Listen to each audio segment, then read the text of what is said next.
কামাল খান, আমি আপনার কাছে শুনতে চাইছি যে আমরা দেখলাম বিএনপি চেয়ারপারসন তারেক রহমান তিনি একটি মন্তব্য করেছেন। সেখানে তিনি বলেছেন দীর্ঘ সময় ধরে গুম, খুন, ভয়াবহ নির্যাতনের শিকার হওয়া সত্ত্বেও বিএনপির নেতাকর্মীরা কৌশলের নামে কখনো গুপ্ত বা সুপ্ত বেশ ধারণ করেনি এবং রাজপথে অন্যায়ের বিরুদ্ধে আপোষহীন ভূমিকা পালন করেছে। তিনি মায়ের ডাক ও আমরা বিএনপি পরিবার আয়োজিত গুম, খুন ও নির্যাতনের শিকার পরিবারের সদস্যদের সঙ্গে এক মতবিনিময় সভায় কথাটি বলেন।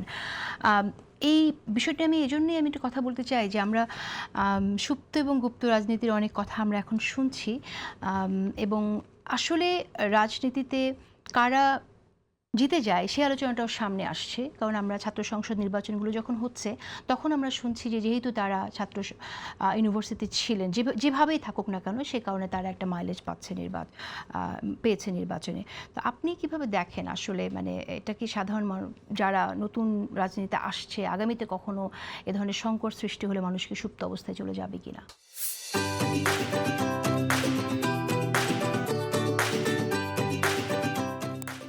মূলত তারেক রহমান সাহেবের উক্তিটা নিয়ে তো আপনার প্রশ্ন। তারেক রহমান সাহেব উক্তি তো সঠিক উক্তি, সঠিক কথাই বলেছেন।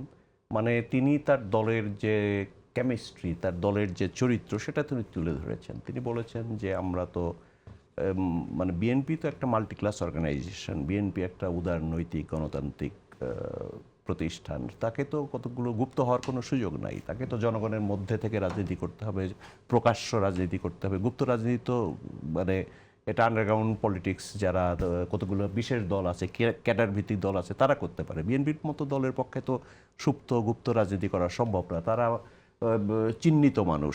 বিএনপি কারা করে? চিহ্নিত মানুষ, তাদেরকে সকলেই চেনে, পুলিশ চেনে, রক্ষী বাহিনী তো নাই এখন, মানে রক্ষী বাহিনীর মতো যে সমস্ত প্রতিষ্ঠান ছিল এখানে অত্যাচার উৎপীড়ন করবার মতো, তারা চেনে, গোয়েন্দা সংস্থাগুলো চেনে, সবাই চেনে। তো সুতরাং তাদের পক্ষে তো তারা সহজে ডিটেক্ট করা যায় তাদেরকে, এবং তারা বেশি নির্যাতিত হয়েছে, নিপীড়িত হয়েছে।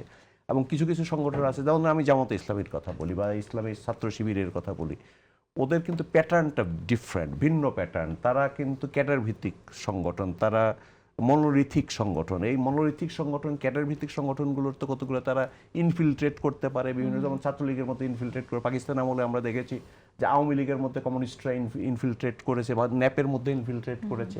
এই যে ইনফিলট্রেশন করা, ইনফিলট্রেট করে সেই দলের নীতি আদর্শ, টেকনিক ইয়েকে প্রভাবিত করা, এগুলো করেছে। এবং এটা এক ধরনের কি বলা যায়, নিজেদের নিরাপত্তাও বিধান করা হয় এর মাধ্যমে। সেটা তো জামাত ইসলামী করেছে, বিশেষ করে আওয়ামী শাসন আমলে বা ফ্যাসিবাদী শাসন আমলে।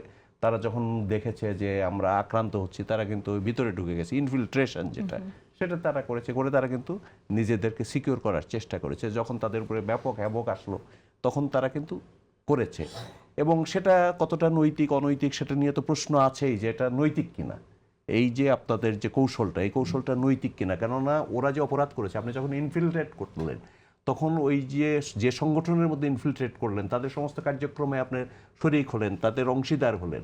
তাহলে ওরা যত অপকর্ম করেছে, অপরাধ করেছে, সেটারও আপনি অংশীদার কিনা, এই প্রশ্ন তো আসবে, সেটা এসছে।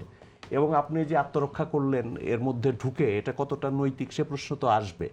তো বিএনপি তো অনেক বেশি এই জন্য ত্যাগ স্বীকার করতে হয়েছে, কারণ বিএনপির ওই যে সুপ্তগুপ্ত হবার তো কোনো সুযোগ নাই। কারণ তার যে কেমিস্ট্রি, তার সংগঠনের যে স্ট্রাকচার, তার যে কাঠামো, তাকে তো গণভিত্তির মধ্যে থাকতে হবে, জনগণ। কারণ এটা কি বলে, এটা মাল্টি ক্লাস অর্গানাইজেশন, এটা হচ্ছে জনগণের সঙ্গে থেকেই তাকে রাজনীতি করতে হবে।